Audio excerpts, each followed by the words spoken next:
Aïcha avait tel âge, 19 ans, 24 ans, 17 ans, c'est le loto avec Aïcha pour son âge. Mais tu vas dans les textes, Aïcha elle-même, elle le dit dans Sahih Bukhari et Muslim, j'avais 6 ans quand je me suis marié avec le prophète. Et j'avais 9 ans quand le mariage a été consommé. Et j'avais 18 ans quand le prophète de l'islam est mort. Les chiffres sont clairs, précis, et c'est des textes qui viennent de islamiques. Maintenant, les musulmans, ils disent, oui, mais on enlève une dizaine.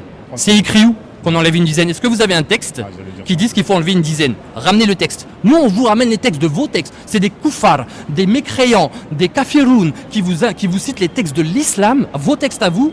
C'est une honte déjà, pour vous exposer la honte.